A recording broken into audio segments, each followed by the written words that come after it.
The Galactic Accord had lasted 83 solar cycles. It was the crown jewel of interspecies diplomacy, a pact forged in the aftermath of the Kravic extinctions, binding over 97 spacefaring civilizations under a single promise: no more war, and yet peace failed. The first signs were subtle. A human medical freighter went missing near the Viren border. Then a diplomatic envoy from Earth was accidentally destroyed by a Korti minefield that shouldn't have been there. The Council muttered condolences. The humans gritted their teeth. It wasn't until the coordinated orbital bombardment of New Kyoto, a civilian megacity on Earth's largest off-world colony, that the lies shattered. The Pact had collapsed, and everyone knew why. The Viren Korti axis, long resentful of humanity's rise in the galactic economy and its growing military presence, had orchestrated a betrayal. They convinced several minor races to join them in a covert operation designed to remind humans of their place. They did. Just not the way they hoped. As fire rained down on New Kyoto, the Galactic Council convened an emergency session on Elysium Prime. Most races stood by as neutral observers. Spineless diplomats whispered for containment, reconciliation, and investigation. But humanity didn't send a diplomat. They sent General Thorne Havelock, Supreme Commander of the Earth Defense Coalition, and he didn't come to talk.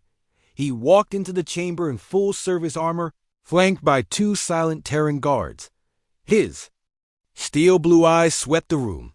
"The Pact is dead," he said. "You watched it die." The Korti delegate bristled. "You speak as if humanity holds some authority here." General Havelock's voice was cold steel. "Authority? No. Just consequences." Within hours, the orbital response fleet was mobilized. Earth's inner shipyards went dark and then came alive with blinding energy as they poured out vessels that hadn't been seen in public in decades. Names like Retribution, Mercy's End, and Voice of Silence whispered through hyperspace like death knells. The galaxy watched, some with horror, some with anticipation. The first strike hit Viren 4, their industrial capital. Humanity didn't target civilians. They didn't need to. Their kinetic rods, tungsten spears dropped from orbit at terminal. Velocity obliterated every military installation and supply route within minutes. No nuclear fallout. No unnecessary destruction. Just surgical vengeance. The Korti retaliated. With a swarm fleet, 1,200 ships strong, only 28 returned. The humans had deployed the Nix Protocol, a classified combat AI swarm designed to predict and counter fleet tactics in real time. No one had ever seen it in action. Few survived to describe it. Their flagships vanished in bursts of light before they even completed firing sequences. On Zeta Hydros, a joint Axis base, prisoners of war were being tortured for human intel. The captives were still mid-interrogation when black drop pods rained from the skies. Out came Terran Ghost Marines, genetically modified zero-emotion operators. They left no survivors except the human captives. Those humans were offered clean armor, water, and rifles before being flown home. Every one of them enlisted again. The Galactic Council tried to intervene, half-hearted peace resolutions and sanctions thrown like paper against fire. But Earth no longer listened.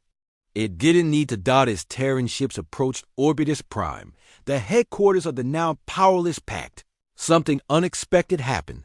Entire fleets began to surrender. Not just the minor races, but former allies of the Axis. The speed, precision, and ruthlessness of humanity's wrath had terrified the galaxy. They realized something too late. The humans had never truly gone soft. They had simply been holding back. Because when peace reigned, humans built. They explored. They uplifted others. But when peace failed, they calculated. They struck. And they did not stop in the council chamber, as the last Axis delegates were. Led away in silence, a Kalari historian whispered, "We thought we were equals. We forgot what made them dangerous." Humanity didn't smile. They didn't gloat. They simply rebuilt New Kyoto. They planted roses over the craters, let the children return to school, and honored the names of their dead in a whispering garden of Stars dot and across the galaxy. Every race now remembered a lesson carved in the bones of war. Do not mistake the patience of humanity for weakness. They love peace, but when it breaks, they do not kneel. They rise. And when they strike, the stars themselves tremble.